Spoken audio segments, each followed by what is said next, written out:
Hey, welcome everybody to our first, I guess, inaugural podcast here. This is Running It Back with Jamerson, and of course, I have with me Miss Harvey. Harvey, how are you doing today? Hi.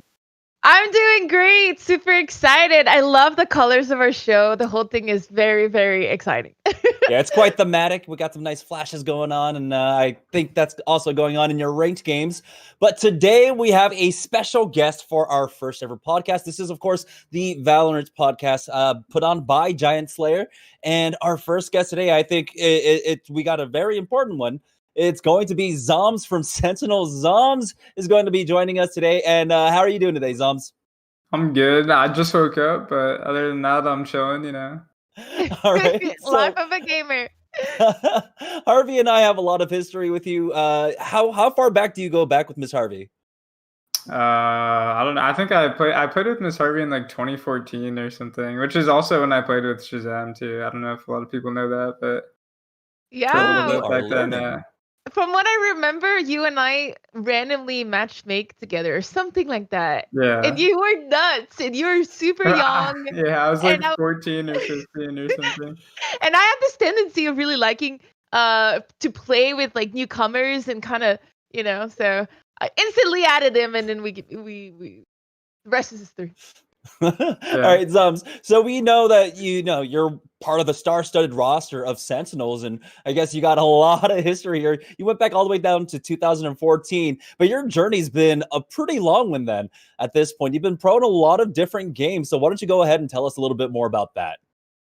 Yeah, I mean, so originally on Overwatch, I played a little bit with Team Liquid and then played on FaZe for about a year and then like some other random lower tier orgs. And then after that, I went to Apex for Sentinels for about a year and then just carried over to Valorant with Sentinels and made a team with them.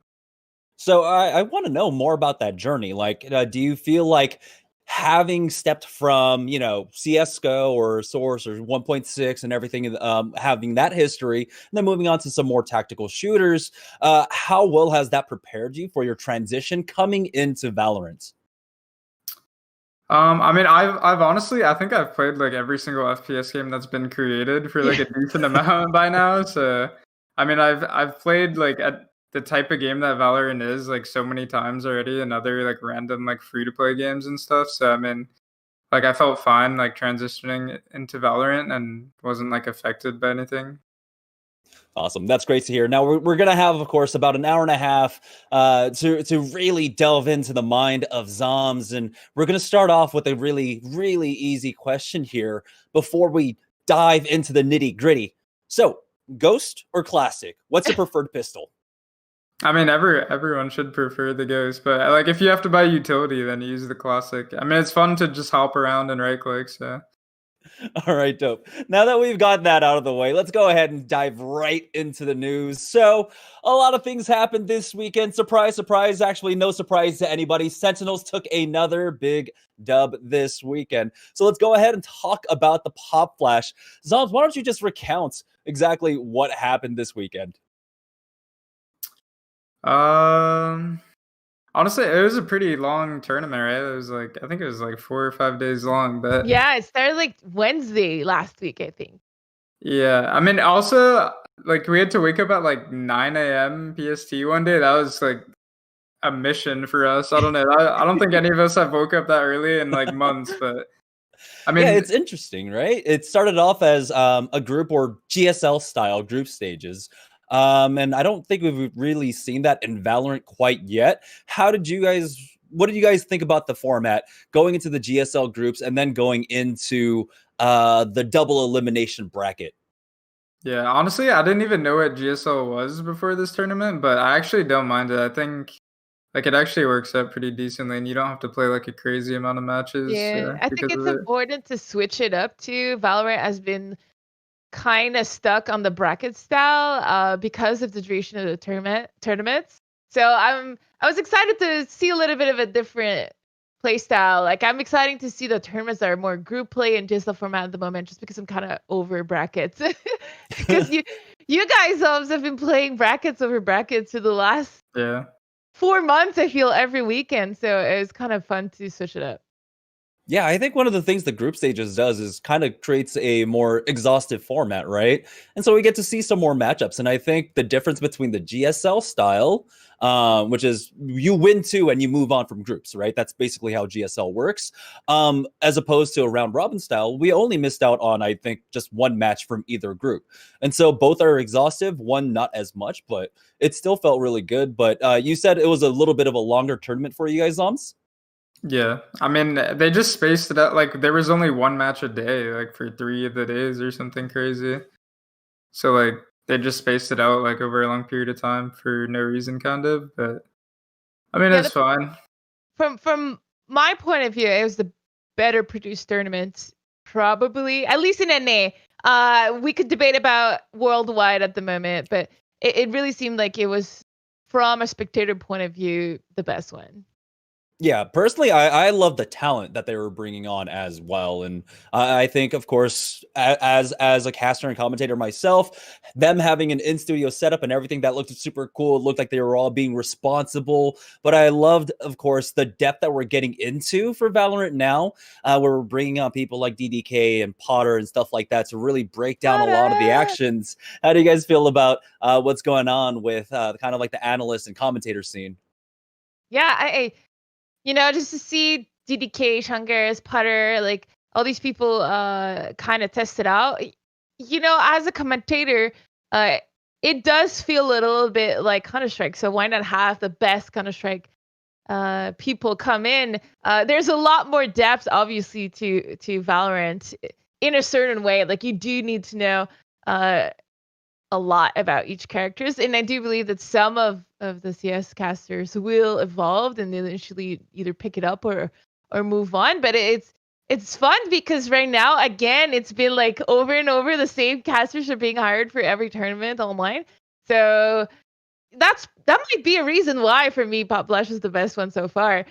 Just because competitively, but also production wise, it felt fresh. Like, everything about it felt pretty good.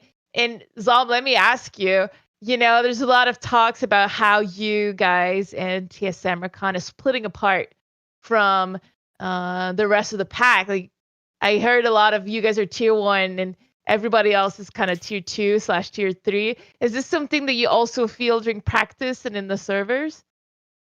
Not really. I don't really think about it like that, to be honest. But, I mean, there's definitely, like, other good teams that give you a hard time a lot. So, but I mean, just somehow it ends up being like us two that end up going the distance. So, but I think anyone can lose at like any time. I don't know. Yeah.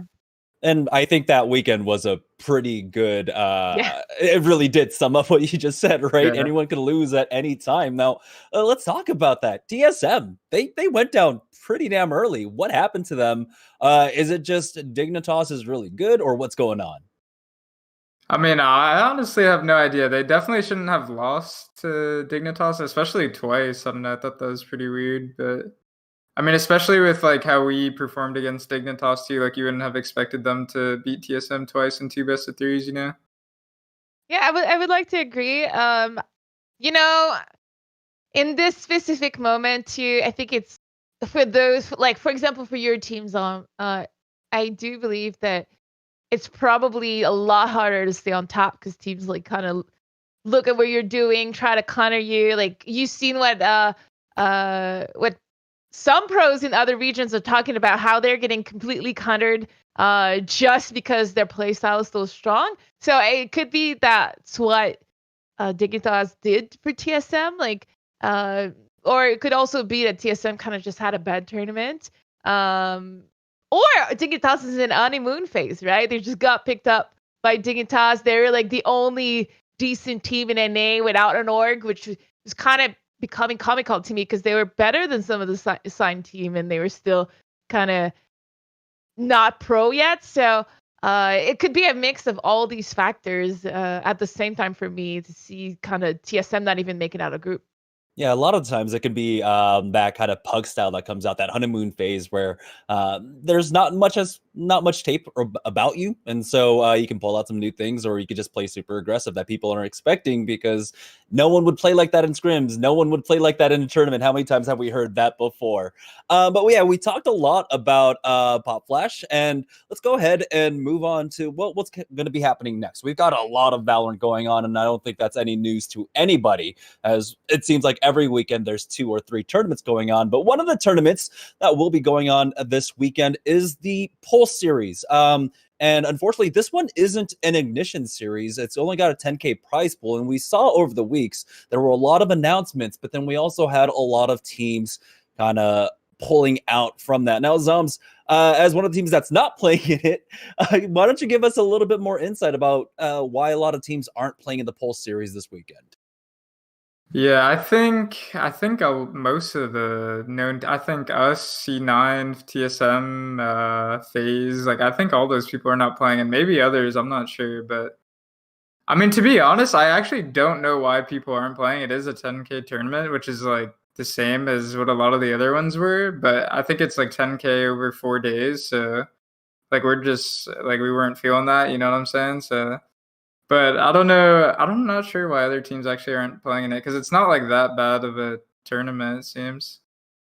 I still think it's going to be a really good tier 2 event. Like, looking at the teams right now on the Liquipedia page, you see a lot of teams are trying to make a name for themselves, like whether it's Complexity, Renegades, even Built by Gamers. They've all kind of upset once or twice. Left and right. And I do believe it's going to be a very competitive one, even though the top teams are not there.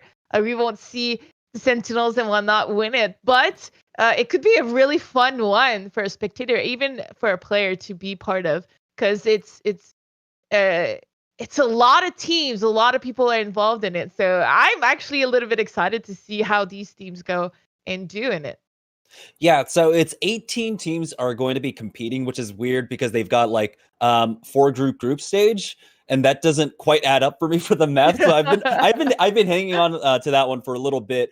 But yeah, I mean, we're talking about it, of course. I thought it would be super exciting to see how some of the top like tier 2 teams would match up against some of the tier 1 teams and the signed teams. These are a lot of free agent teams, but do you guys think that, without a lot of the bigger teams here to kind of just probably run through a lot of the competition, that this might be some good scouting grounds for some teams that have some, some spots open in their roster?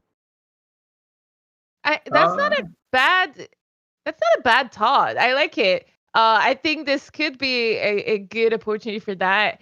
And it's going to be running at the same time as the Ignition Series in Europe, that we'll talk about it just a little bit after. So I do believe in viewership, it might be a little lower than what we're used to, but I think it's still going to be an important tournament for exactly what you mentioned. Like, maybe 1 or 2 players are going to freaking stand out, and we have a couple top tiers teams who are not complete. Let's just say that. Yeah, I agree. Maybe they're complete, but I don't know the behind the scene. Maybe Zom can drop a little bit of a leak. I don't know about that, but I think it'll be fun to just see a tournament without like a lot of the bigger teams in it as well, just to see like who's going to be the best out of the other teams as well. Yeah, I mean, so we still have, signed teams like Rise Nation, Complexity, Renegades, and Luminosity coming in here. But, I think there are some other teams like Second Wind that some people have been looking at. Second Wind have played some teams fairly close in a lot of these qualifiers, along with Pretty Boys, China Wind, that's D-Cop's team. It's been really cool to see, we've had them on here for our Giant Slayer when we had our fight nights earlier this month and running through the summer. And so it's really cool. And yeah, I definitely do agree. Want to see a lot more of these tier 2 talents. Really wish we could have seen some of you guys, though, really see how they kind of match up. The power gap, the power differential. We don't get to see that often because how often are, a lot of these teams playing in the same qualifiers as the tier 1 teams? But speaking of more Ignition Series, or more pro play coming on, we do have, of course, like MissHarvey said, the Blast Twitch, which got announced over the last few days. It's going on in Europe. This one's interesting particularly because it's an invitational and only 4 teams were invited with a total prize pool of 50,000 euros. What are your thoughts? We'll start off with Harvey. What's going on over here? Why is it only 4 teams for a 50K tournament? That pisses me off. Frankly, I think, especially these teams, they're already making it to the finals of almost every tournament. And I like the Ignition Series because it's helping teams that are not signed. It's pushing for kind of path to pro design, and to have like this kind of big clout event, it pisses me off. As a viewer, I would probably be excited for it, but as like a community member and someone that likes to push for development and players development, that's why I'm pissed. I'm not pissed off. It's just disappointing. Okay, Jamerson? It's disappointing. Just because so much money involved into these online tournaments is like, think about, I would say, I'm a boomer, so think about a couple of years ago, even in the Counter-Strike kind of universe, to have a 50K tournament was like amazing. And to see that kind of be just a normal online weekend in Valorant with 4 teams involved is both, frankly, quite flabbergasting in a positive way, but also in a way that's like, damn, I wish we did more with that 50K. It is to be played across, I believe, 3 or 4 days, and so that ends up being about 2 matches because they are going with a regular double elimination bracket, I believe, and so it is strange, and I do agree, but I think you're right, MissHarvey. Pissed off, I think, is the right word, which is what a lot of the tier 2 teams are, right? Because there are only the 4 basically signed by like tier 1 organizations, notably Fnatic, Gambit. A lot of these EU and CIS teams are missing out, and there's a lot of young talent, especially from Europe, that's looking to really get signed, but now they don't have this platform. I mean, Zombs, if you were in the tier 2 scene, like, how would you feel about seeing this kind of kind of event? Of course, I'd be mad. I mean, I think it's stupid too. It doesn't really make sense. And like Harvey said, like the whole point of the Ignition Series is to help like build the beginning of the esports of the game. And I think Europe definitely needs a tournament like that because they don't have a lot of signed teams, and they need more orgs to get in EU. And this definitely doesn't help that, especially if this is one of the last Ignition Series, because I think that was the last one in NA that just happened. I don't think they're doing any more. That's a very important one, right? If it's the last Ignition Series without anything else announced, what do a lot of these players have to play for then in the next 2-3 months? Because you can't imagine that there's just going to be an easy, quick turnaround within a month's time for some more tournaments to be announced for a lot of these talents to prove themselves. So I'm glad that we're a lot on the same boat in that. I feel like, even though I'm already looking at what Blast is doing with the talent, they've got some amazing casters and everything coming on for a talent roster.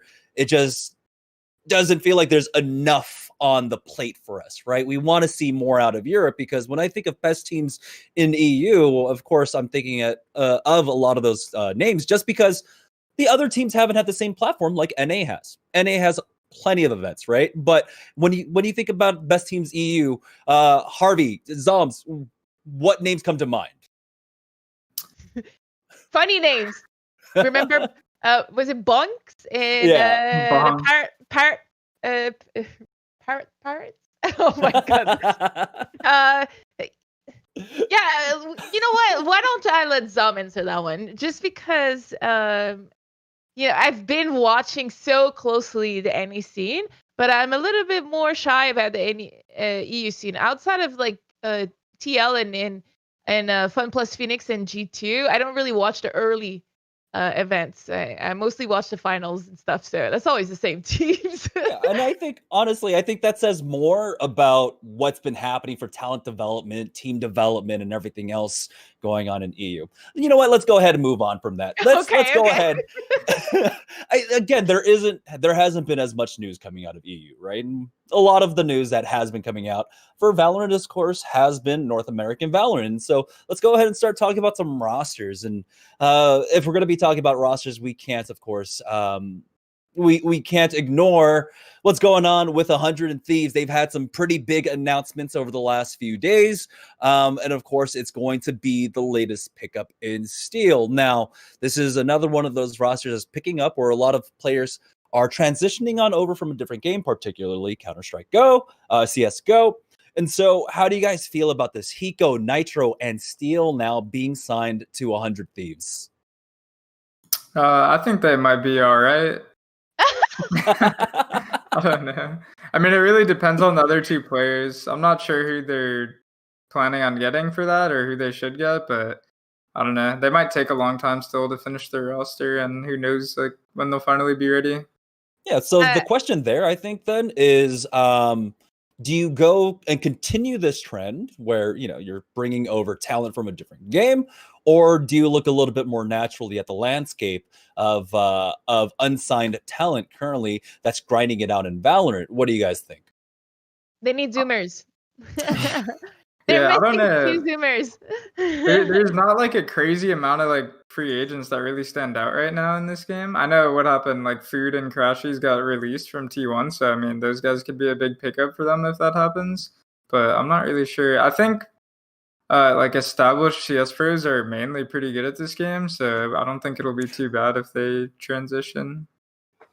Yeah, I think I'm the biggest fan of Steel. I think this is a great pickup. About time that he get a scene that he can be recognized in. He reminds me a lot of, if you follow League of Legends, like when Talent 1 got banned and like as soon as he came back only started playing like League again. I don't know. Like Steel is so in love with CS that he sacrificed, I'd like to say, most of his life to this game, even though he was banned. So to see him come back and play with Nitro and Hiko is quite frankly amazing. I do believe they need a little bit more young blood in it so that they can not only stay relevant now, but like let's say in a year or two, if they don't want him to have to renew their roster and whatnot, like you do need these players to kind of like build on and kind of grow. So I think that you've seen it in CS and in a lot of these Valorant pro teams where the mix of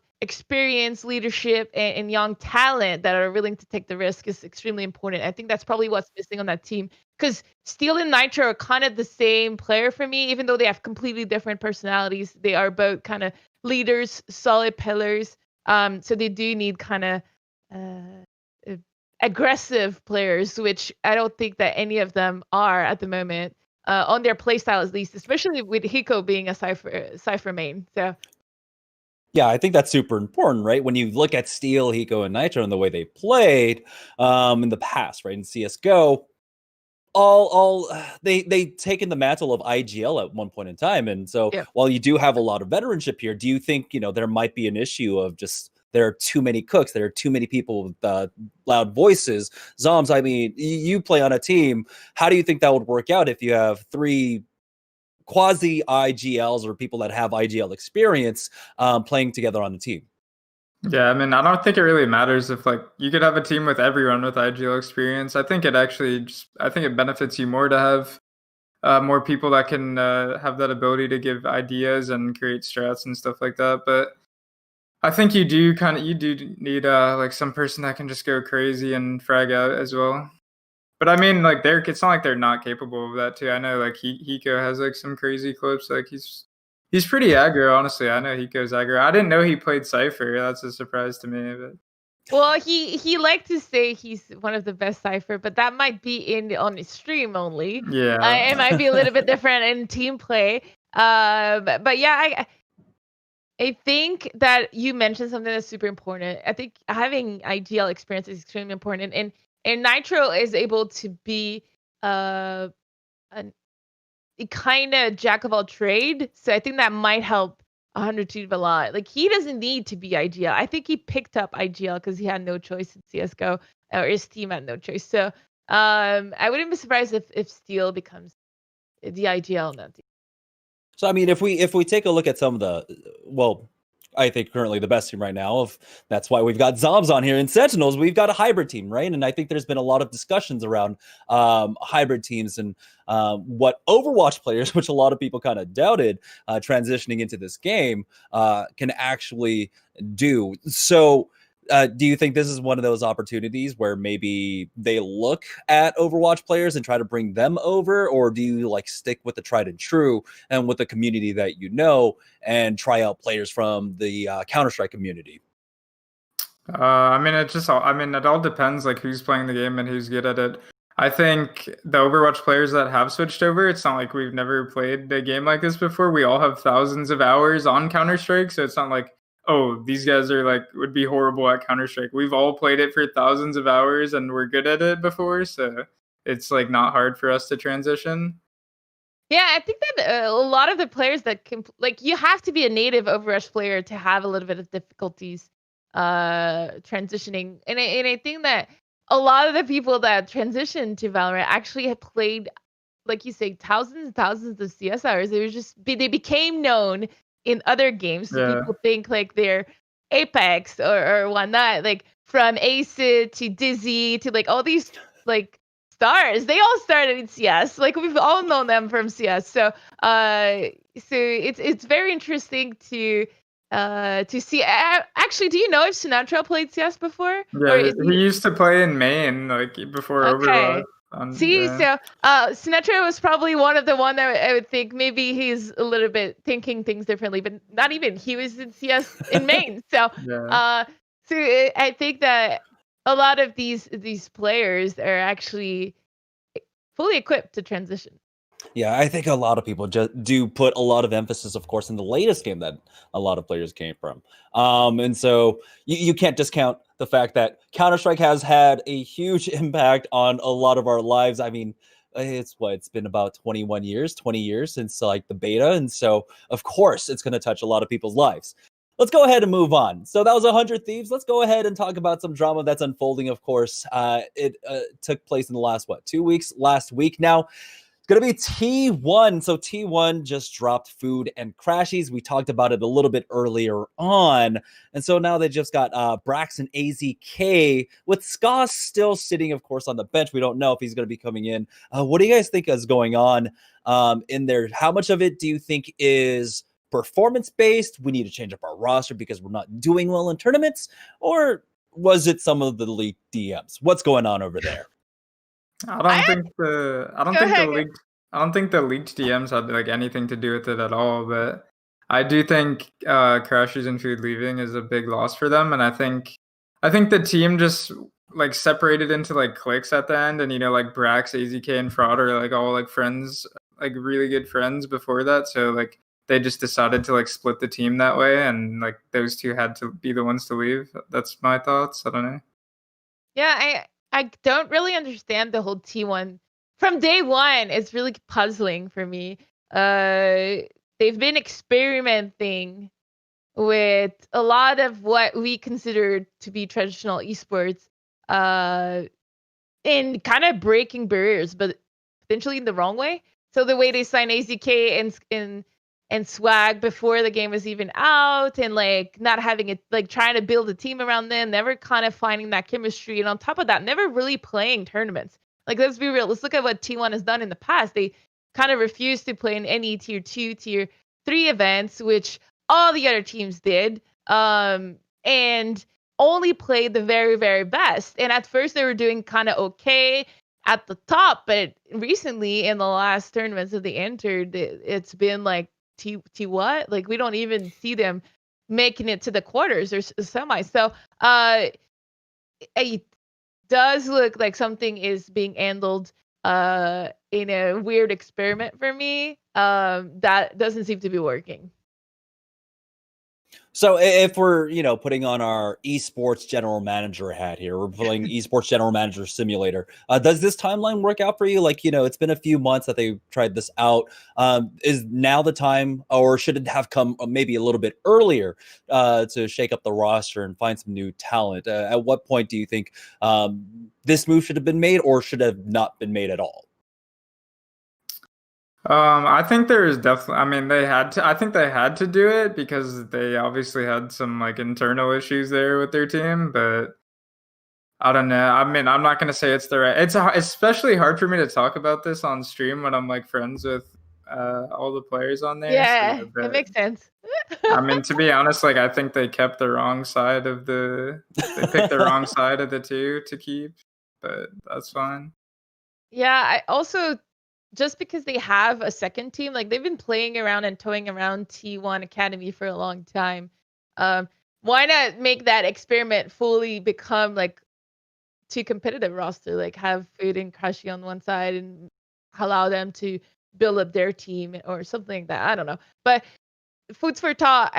We need to talk potentially about like at the moment, it probably is the right time to do it. Okay, Ignition Series is running out. But one thing for sure is when they build back up, they need to play. They need to compete. They need to find that chemistry and fail fast and early to improve. And it's something that because they didn't play in the first 2 or 3 months of Valorant in most tournaments, they failed late when everyone was already established and doing great. When Sentinels were kind of building up, when your team was building up, you failed early, right? You kind of struggled at the beginning, and then you found your kind of sailing opportunity, and then you started winning and kind of being unstoppable. And I think that's T1's mistake. They thought they were unstoppable before failing, and it created what we see right now. So that leaves two teams, 100 Thieves and T1, with noticeable gaps. And currently we do have plenty of young blood and unsigned free agent teams out there. But we're getting a lot more tier 2 orgs, smaller orgs coming in, and not to besmirch anyone's name, right? I love the fact that we're getting more teams into it, but it's not at the same level as C9 TSMs. Let's just be real. So we do have some new teams coming in. Of course, Elevate and Noble have announced their rosters lately here.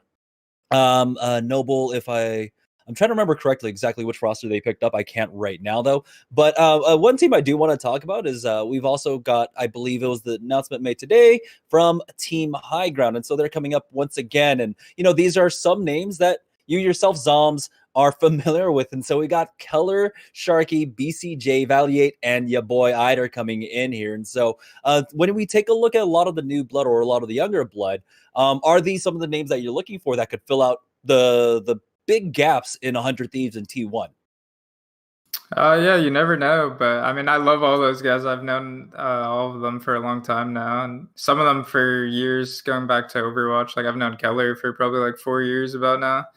So I hope they do really good. I like that team a lot.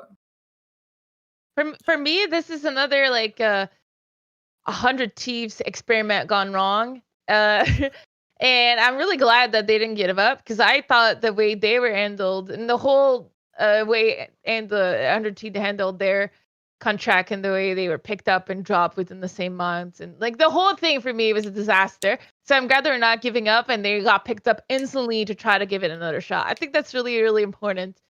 These players deserved better than the way that it happened on 100 Thieves for sure. Yeah, so there are, like we said, in EU, a lot of notable kind of missing orgs at this point. What do you think would draw a lot more of them into the Valorant scene at this point, right? Like I said, we're missing Fnatic, we're missing Gambit, CIS side. What other orgs are we missing, and how do we draw them into the Valorant scene and find or help these players like Team High Ground really get into the higher echelon, the tier 1, where they have the support to be able to really keep up and compete with everyone else? Yeah, I mean, what will make them get into the scene is just good teams being available, right? I mean, I think that's the thing. Like, if there was an insane team available, they would be picked up. That's just how it is. Yeah, I'd like to agree with that, but also I think it's something to think about. Most of the NA orgs, I do believe that NA is quick to jump on the bandwagon and the clout, and like we need to put money and get these players. We have investment and whatnot, and that's what's kind of happening at the moment. But EU is a little bit smarter about their money, and right now the Valorant ecosystem is a lot of let's dump money and hope that in a month or in 6 months or in a year, it's going to pay off with sponsors and visibility and whatnot. And all these orgs that are aware about what Riot's future for the Valorant esports is know that right now it's based solely on kind of community involvement, the way that the Counter-Strike circuit is made. So it's a very high risk, low reward situation on the market right now for esports companies. So for me, for esports org in Europe to kind of want to jump in would be to have available teams, but also a kind of ecosystem that makes sense for them to invest the money and not just kind of get the potential clout. Just because I think that you've seen it in the past with a couple of these new games that got really hyped, and then there's a lot of money invested, like Heroes of the Storm. And then the company kind of just dropping the scene out and nothing kind of picked it up. So all these teams were dropped, and there's a lot of things like that. And Jamerson, you've seen it in the other games that you've worked on as well. So that's my answer. I don't know if that's the actual answer, but all these orgs are talking to Riot. Let me tell you that. There's not an LCS team that's not talking to Riot right now, that's not aware of what's going on in Valorant. So that's to give you an about like the inside. All right, maybe we'll see a Schalke team coming out early or later on for the EU side. But let's we've talked a lot about teams, and news going on in Valorant. Let's go ahead and talk about the game itself, how it's played, what is going on. We had a pretty big patch at the beginning of this month, and so a lot of things happened. So let's go ahead and talk about that. One of the things, of course, we're seeing a lot on Twitter is, in particular, a lot of talk about Breach. We're seeing a lot of people saying, Flash meta is coming in. Zombs, you've been able to play on this patch. You've been able to play, hopefully, scrims on this patch. How do you think Breach feels on this patch? Does he feel too oppressive, or do you think it's going to be business as usual when it pertains to him? So in scrims, he doesn't really feel that OP because it's not like random abilities just like coming out of nowhere on me. But when I play ranked and I'm getting random flashed by Breach like 3 times, like it is the most annoying thing ever. And I don't think it should exist, but in scrims, it's not really that big of a deal. But yeah, other than that, it's super annoying in ranked. Yeah, do you guys feel like he provides enough for the team? I believe there were some also other changes. It wasn't just his flash, right? Of course, his other abilities did receive some changes as well. We've got the Rolling Thunder now. The detonation delay between blasts has been decreased, and so that's a buff. And then the concussion. Right. It now descopes players and prevents them from rescoping. Is that enough utility for him to be ran a bit more often? Because he just right now feels like a very niche pick for very few teams. I had a talk with this with Guimond this morning because he mains Breach on Gen G, and he said he went from playing Breach occasionally to having it 100 pick for him. He had to completely drop all the others. So I do believe that in a team composition, Breach might be kind of essential just because of what Zombs said. Like if you actually work with Breach in strats, in comps, his setup is pretty insane now. And he even told me he doesn't even run with a gun anymore. He's just like with his hand there, and he's just like choo, choo, and he prays that his team kills everyone, because that's basically what Breach is right now. So it's both a blessing in disguise, because whoever plays Breach is last on the scoreboard. Let me tell you that, because I've been playing Breach all week, and I am never at the top of the scoreboard. It's impossible. It's so hard. You're always setting up everyone, and you're coming to site, and everything kind of happens. So you get like punished, or you're in a 1v5. So that's how I feel playing Breach. But I don't know. I think he got buffed pretty hard. That's my take on it. Yeah, I don't really agree with the patch notes, to be honest. Like, I think the unscoping people is fine, but if you have a character that's already used on maps already and picked a decent amount of time, why would you, what's the need to buff them if people are using them still? And the same thing goes for Sage. Like, why would you nerf Sage if people are only using Sage like half the time? Then you make it into a 0% pick rate from like a 50% pick rate. Yeah, that's Yeah. a very important note. I mean, let's talk about the Sage nerfs. They're massive, right? And so first off, her heal has been reduced. The self heal and the heal that she gives allies, it's been reduced from 100, which was a full heal, of course, now down to 60. But the big thing is also her self heal now is 60 heals over 10 seconds. Now, that seems like a little bit of overkill, and it kind of reduces her self-reliance, right? Where she might be able to clutch out in specific situations with that heal. Was that like, you know, the nail in the coffin for her, or is it all the other nerfs coming in for her kit? I think everything together makes it bad, but I mean, the healing thing is pretty big. Definitely, like Sick has clutched a crazy amount of rounds off just self healing, I would assume. So it is pretty big. Yeah, it's definitely big since we were already having talks of Sageless combo like setups. Like it was already a thing sometimes to sacrifice Sage to do other thing. And I think you kind of nailed it, Zom, right? Why? Like I know we're trying to find that balance, but some of the characters are already played, and some of others are just blatantly not even being touched.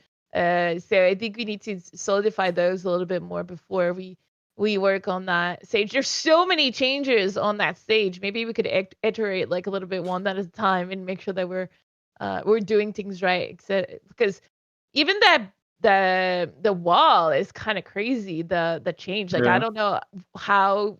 Yeah, I don't know. It just seemed like the whole thing is pretty interesting. But as far as I know, in pugs and in scrims, nobody's using it anymore. I don't know about you guys, but Zombs, but on my side, it's been completely like destroyed. Like it's a 0 pick now. Yeah, you just have your Sage go breach now, and that's that. Yeah, that's pretty much how I feel too.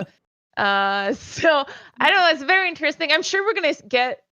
I think she's gonna be bumped a little bit. Maybe it's like off Ignition Series. They were trying to do some cool things and just trying to see what could be fun. So removing your Sage in the server might have been a fun thing for Riot to try. But it was definitely effective. That nerf accomplished what people what they wanted to do. That's for sure. Yeah, what I'm wondering is, at this point, you know, is Riot balancing around pro play, or is Riot balancing around matchmaking and what's going on in the regular games? What does this lead you guys to believe? Is it you know, balancing around pro play, or balancing around just regular average Joe playing Valorant, or is it somewhere in the middle here? I think they're just like sitting around pressing buttons and like not even testing this, honestly, because some of it makes no sense. Have you seen the breach flash? You know, you cannot even, it can be not on your screen and still blind you for like a full second. Like you can put it in the skybox and it'll blind you for like a full second when it's not even near you. It's insane. Yeah, those breach flash are undodgeable, I think. A lot of them you can't see them coming and they just blind you. Which I think that it's kind of a downside to, like, let me know how you guys feel, but I think it's kind of a downside of having a really involved developer, right? I have almost only props to the way that Riot has handled Valorant. They're doing so good at the patches and being part of the community and pushing for the game to be better, and you know they've done like 8 years of Counter-Strike in 6 months. But that being said, that means they're also gonna mess up. Like this patch, this week is rough. I'm kind of glad for you, Zom, that you don't have a 50K tournament this weekend, because this is a rough patch to play on. Let me tell you.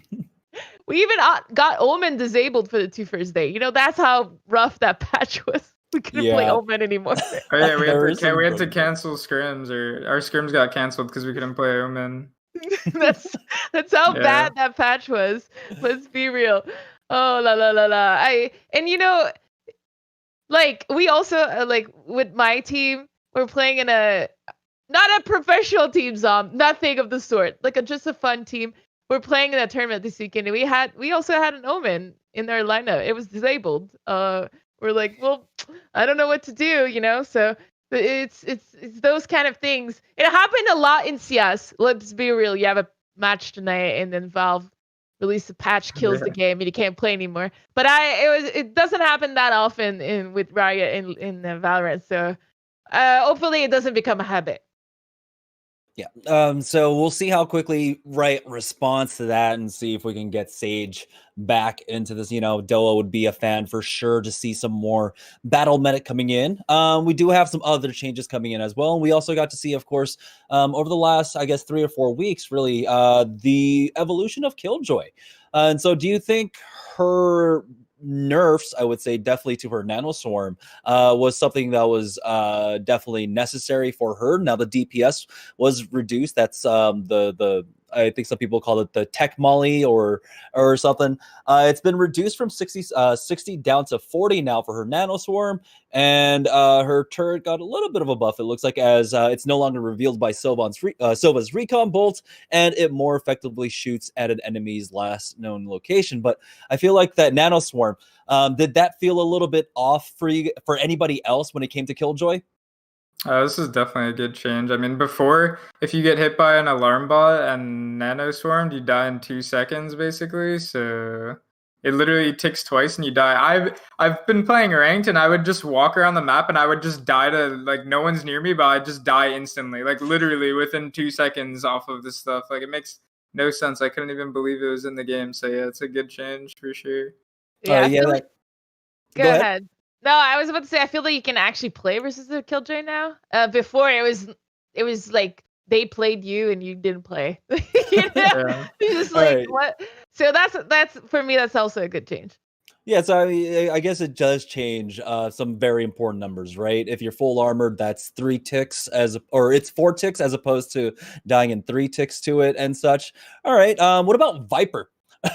They are continually iterating on her, and she is receiving a lot of things going on, and she is still not in a state that she can really be played. And I feel like every single patch she's received a buff, but was this iteration of buffs enough for her to finally see the light of day, or is she still stuck in basically the Viper spin and really isn't going to be coming out anytime soon? Definitely still stuck in the Viper spit. Just forget about the character already, you know? Unless you gotta rework like all of her abilities or something, like just give new abilities completely or something. It sucks because the idea of Viper is amazing. Like, if you think about Viper as a character, she feels like a Marvel superhero, right? Like, the whole thing is awesome, or more like DC probably. But when in application, it just doesn't work.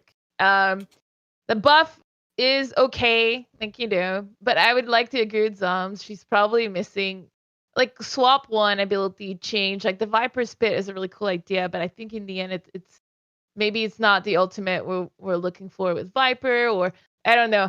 Or maybe we're just like, have you guys tried using Viper in competition and making it work? I'm curious to know if it's just because we just don't want to give her a shot, you know? Because we've hated her for so long that maybe she's actually becoming sneakily good and we just don't know it. No, I think every other character is like too important to replace one with Viper. Yeah, that's true. So would this be a case where you need to nerf other characters down, or she's the only one that really needs to be big buff, big rework to be able to be brought into competition? Definitely just reworked, and then revert all the other changes from this patch as well. Then we're good. When I worked in game design, one of my one of my most important things was never nerf something that people enjoy playing. If you enjoy playing it and you nerf it because something else sucks, I think that's a game design mistake. So definitely here, do not nerf anybody else to help Viper, but we keep reworking her. Maybe, I mean, I've seen a couple of Viper play in my pugs, so I was like, oh damn, you're feeling lonely today. You want to play Viper? Oh la la. All right, so it's not just, of course, the agents that are getting buffed and nerfed. We're seeing still more iterations on the shotguns, and now shotguns are getting affected as well. And so we do have, of course, now that you don't get as aim punched at a specific meter anymore. Does that make a huge difference for a lot of it, especially when you consider a lot of the other nerfs that are coming in for the shorty and for the judge? Is this going to affect maybe jet play a little bit more? She's not going to be able to go in with the judge. What do you guys feel about the shotgun nerfs? We'll go ahead and start with Harvey. So a lot of shotgun changes. How do you feel about them? I think that's okay. I mean, for the price that they were a little bit too powerful, I believe. But the nerf, like, if you look at the judge, it wasn't, they say nerf, but is $100 really that big of a nerf, So, I don't really know how to react. Getting headshot by a shotgun and push is actually important, because it's like in Valorant, you kind of get stunned a little bit when you get shot. And since the shotgun spray it's so good and so big, I think that's important because you never know when a bullet will headshot you, even if it's for like 10 HP from a shotgun, and still kind of input you and kind of mess everything about you. So I think that's probably really important. But for me, that patch is more about the Vandal buff than anything else. Because that's how I felt playing. Like, the Vandal buff is huge. Is it though? Let's go ahead and talk about the Vandal buff. So 1 extra damage, right? If I remember correctly off the top of my head, it received 1 extra damage, going up from 39 up to 40, I believe. I'm scrolling to double check with it. And also it got an increased rate of fire. There we go. Up from 9.25 to 9.75. But that's, of course, when you're not ADS. It's, I believe, still has the same decreased rate of fire. No changes there. Is this going to be enough to bring the Vandal in line with the Phantom? Zombs, how do you feel about this update? A lot of people are like tweeting that they're Vandal gang now, but I mean, I think the Phantom's definitely still better. I mean, I believe the Phantom still shoots like around 20% faster or a little under that. So, and it's basically the same bullets to kill. So I don't think it really makes too much of a difference.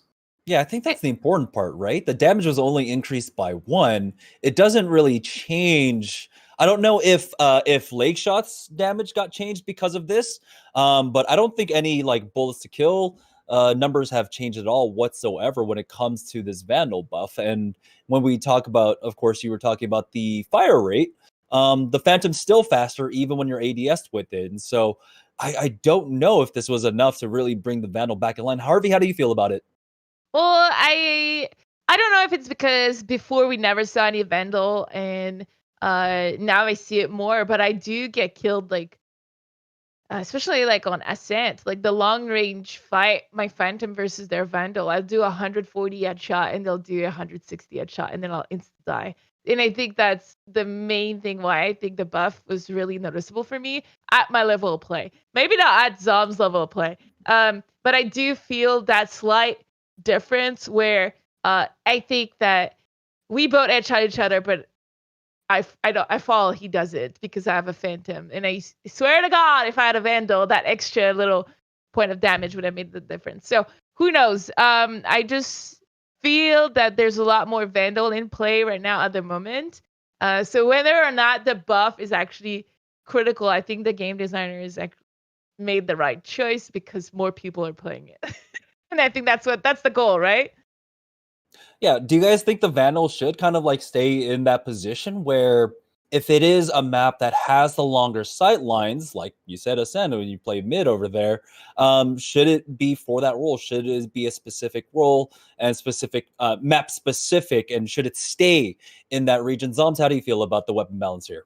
Yeah, I mean, if they buff it anymore and it does become better than the Phantom, then the Phantom, you can never have like both. I don't think you can really have both like perfectly, because then the Phantom will just be never used if the Vandal is too good. Then the Phantom just becomes irrelevant. And if the Vandal is like one shot headshot and the Phantom's not, and then the Vandal's better in all other aspects too, then yeah, there's just no point of ever using the Phantom. So I think they have to kind of leave it how it is now. And I mean, people are still using both now, I guess. So I think it's fine. All right, so It looks like we're all in a pretty good idea about where we want the balance to go, and I think I'm pretty happy with the Vandal. I think it is fitting the needs of what really the gun should be doing, that long range dueling. Let's go ahead and move on. We talked a lot about, of course, balance patches. Of course, this last patch was pretty big, but we also have a lot of other things going on. We didn't quite touch upon it yet, but there has been a lot of discussion recently, of course, with a lot of the things that's going on in the Counter-Strike community. It will invariably affect the Valorant community, as we've had a lot of players coming on over. More specifically, of course, I'm talking about a lot of the match fixing scandals, and we're seeing there have been a lot of tweets going out, and people kind of saying, if you're surprised about what's going on with CSGO, then you guys shouldn't be surprised over on the Valorant side. And so let's go ahead and touch upon match fixing and cheating in general, as a lot of players have made the transition over to Valorant. How do you think Riot should be handling this? Should they be the arbiters, or should they allow the organizations, the teams, to really decide on how to approach past accusations of cheating and match fixing? We've got a lot of course, experience here from both MissHarvey and, of course, Zombs here. Let's go ahead and start off with Harvey, though. Of course, you work closely with CLG.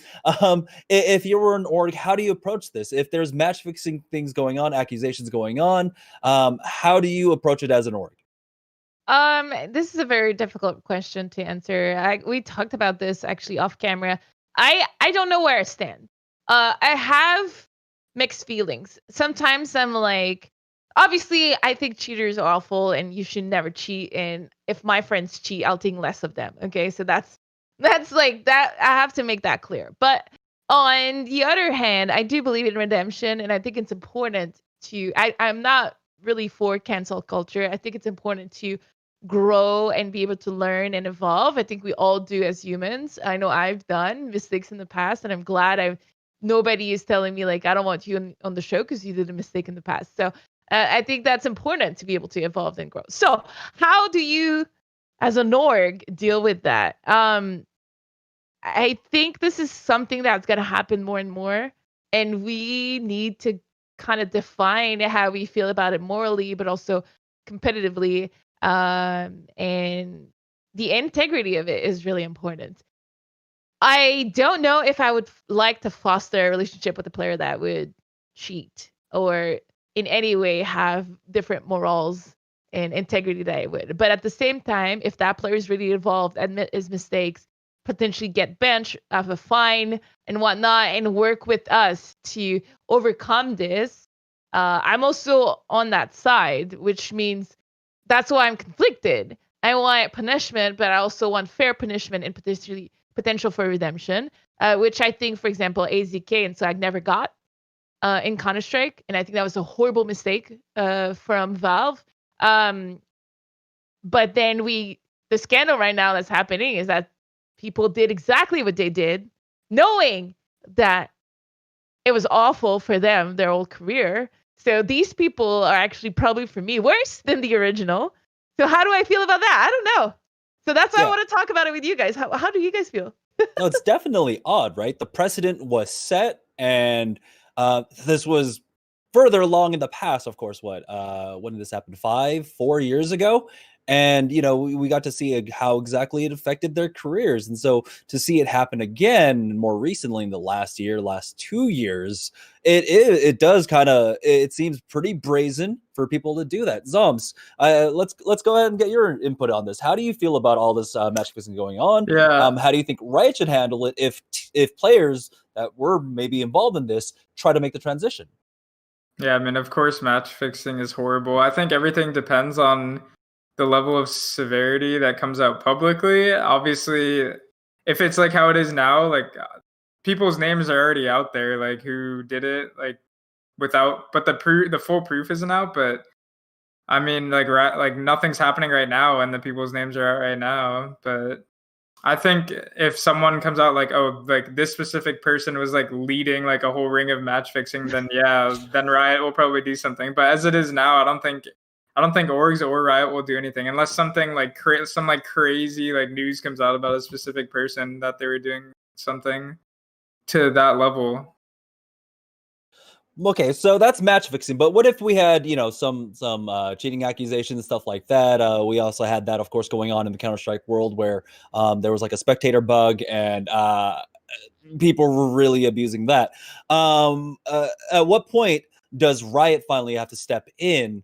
Where do you guys draw the line where Riot should step in and be like, we can't have this. We can't have this competitor in one of our partnered Ignition Series events.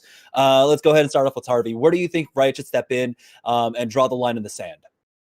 Well, I think that at the moment, Riot, I felt when they launched, had a pretty good idea how they wanted to handle their anti-cheat matchmaking, like all of that. And as the game has evolved, it's kind of fading away. It's more focused on balancing the game and kind of creating these big hype events, but it's less about what they mentioned so much early on. So I do believe that right now they have to, my thoughts is they have to be proactive with that, not wait for a scandal to happen, not wait for people to cheat, and create a community guideline where we know what's at stake, where we have specific rules about match throwing and match fixing, because right now I don't think it's that clear. I think from being involved in a little bit behind the scene, it's a little kind of blurry, and it shouldn't, because then when you catch someone, what do you do with it? So I think that we should have a full-on community plan for tournament organizers to say, I adhere by the Riot plan, which means if a player doesn't follow these rules, the rules that Riot put in place, we ban them from our tournaments as well. So I think there should be something like that in place, in a little bit like what ESL just did with the cheating scandal, the bug you mentioned, where they had, okay, these players are going to be banned for 6 months, or these coaches are going to be banned for 6 months or 12, depending on the severity. Like, this is something that's completely non-existent as far as I know in Valorant. Yeah, so we had the heavy hand of Valve, of course, involved with the iBuyPower ban. And then we had ESL also stepping in, but ESL kind of at one point also, I believe, removed the bans on the iBuyPower players as well. Yeah. So there was a road to redemption, right? And how much of that was a road to redemption, but also changing in kind of public sentiment? Zombs, what do you think about that entire situation? How did ESL handle that? Do you think that's kind of what should be, I guess, the blueprint for how a player should be able to get back into a community? If you're talking about like the original Counter-Strike bans, I think they all should have been unbanned by now, but specifically that team, I feel bad for Brax, because like it obviously was not his fault, and especially Skadoodle. I don't know how the hell Skadoodle got out of that. Like, he just didn't get his skins traded to him yet, so he got lucky, and they just let him get away still somehow. That's kind of messed up. And I think there's a lot of I don't think there's any cheaters in Valorant that like actually like hacked to cheat, but definitely if the match fixing thing is true, there's like a lot of people that were match fixing in MDL, but I don't think Riot really cares too much about MDL specifically, or even orgs. Like, I don't even think the worst that would happen is they make like a statement on the players or something, or if one of them was like running some crazy match fixing ring, then they'll probably get dropped, but that'll be it. I don't think there's going to be a big deal made out of it, any of this. All right. So I think we've had enough of the heavy. I think it's about time that we can move on from that. But yeah, I'm glad that we were able to have this discussion, really talk about it. There is a lot to really consider, I think, in that. But let's go ahead and move on. So let's go ahead and just have some final thoughts with Zombs here as we're getting closer to the end of the show. And so let's go ahead and get some really quick answers out. Well, not really quick answers, just some answers out of you. We really want to get your opinion on this. We talked about some of the best NA teams. We talked about some of the best EU teams. We had that discussion earlier on. Zombs, I don't think it's I don't think it's any question but who you think the best NA team is. Who do you think competes against Sentinels? That's actually a tough question, because I don't even know right now.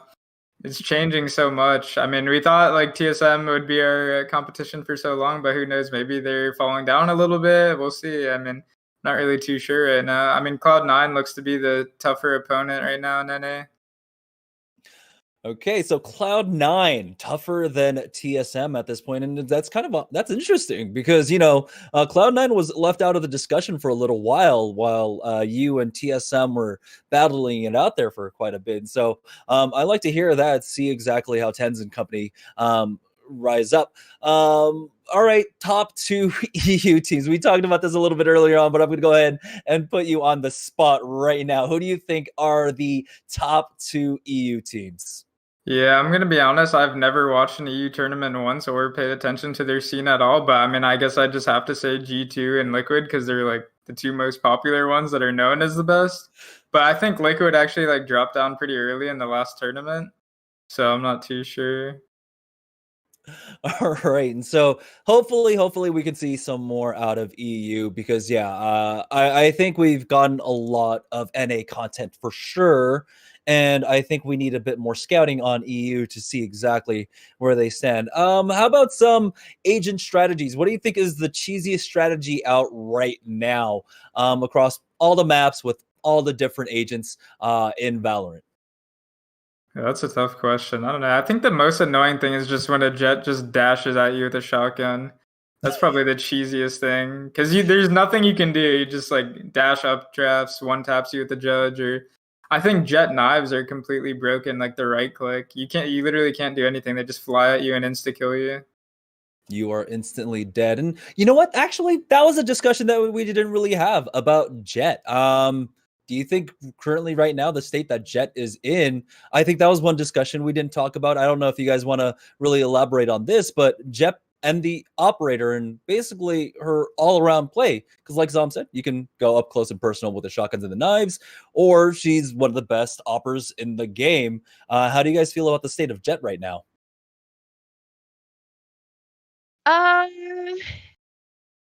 She's someone that you kind of have to learn how that player plays it and kind of play around it. So when I face it personally, it's difficult the first couple of rounds unless you have prior intel to that team and you know how they've been playing it and you need to flush her out. She feels like an opera in CSGO where you sometimes your whole strategy are surrounded on T side about where that opera is going to be, figure out how to flush him out, push him out, and kind of make him completely unimportant in the server. So I feel that's how I would handle Jet at a higher level, but not gonna lie, we have an expert here. So Zom, what do you think about Jet on your team or when you're competing against? Yeah, I think any character that can just take shots and get away for free is super annoying. Like Reyna and Jet, using an op on them is super annoying and OP, honestly. But I mean, that's just how the game is. Like the duelists are always going to be better at fighting than the other characters. So what can you do? I don't know. I think the more annoying thing is just the knives, just flying around, just insta one-tapping everyone with knives. Like the right click specifically, because you don't really have to aim it that much. Okay, so Jet pretty damn strong. How about we get a tier list? So where would you place Jet, and then go ahead and let us know where you think every other agent is on this list. I know I'm putting you on the spot, but let's start off with Jet. Where would you place her on a tier list? I'm not sure, honestly. I need a list of all the agents. I don't even know all of them off the top of my head. Yeah. Okay, let's make that list flexible. All right, let me look. Yeah, so I mean, again, we had a lot of discussion today, of course, about the placement of Breach. There's one. A lot of people are trying to figure out exactly where he's been. He has fallen down, I think, over the past few months, and then picked up a little bit more steam. We're seeing a lot more Omen. I feel like the game's getting to a pretty good state in terms of balance and where all of our agents are currently. I know where you could start, Zom. Start by putting Viper. We'll put Viper at 12. That's true. Yay! We can put Viper at 12. There it is. Vipure. There it is. Maybe it's easier if we do like the worst to the best first. Okay, yeah, let's go ahead and do that. So we're starting off with Viper there at trash tier. Just It might be you see Sage someone next. insta locking her in your matchmaking games, and you're just like, I'm done. No. Yeah, I think you're right. Sage. Yep. Yeah, okay, I think Sage is next, honestly. Ooh, okay. Sage has dropped down from what used to be God It's just tier, like right? not even She's tier played now. 1. Yeah. Okay, who comes next? In my opinion, I think Killjoy is next. But I mean, Yeah. some teams actually play Killjoy, but I don't think she's that good. Yeah, I think that the actual nerf that they put in last patch is really solid. I don't really think she's that great anymore. She's just annoying, but she's not like important. Yeah. Yeah. Okay. Number 9 might be Reyna. I think it's Okay. Reyna. Because in pro play, she's not that crazy, but No, I definitely agree with you. Reyna definitely feels like, we don't really get to see her as often. She's one-off pick, and her abilities, people do it better. Yeah. People do it better. Number 8 is going to be tough. Number 8, I think it's probably like Brimstone. Okay, that I actually agree with a lot. Brimstone has fallen out of usage, I think, a lot often. People are using different smokes. I think the Omen really coming into play. Yeah, kind of really screwed Brimstone over. I would like to agree with that. All right, so what are we now? We're coming down to our final 6, I believe. 7. Right? 7. Our final 7. All right. Yeah, it's either we got to go with Raze, Phoenix. I think it's either like a Raze or Phoenix here. Probably, I don't know what's used more now. All right, let's just gamble. Let's just say Raze and 6 Phoenix. Let's do that. Yeah, we'll do that. We can adjust. Okay. True. And now what are we left with? We got Cypher, we got Sova, we got Omen.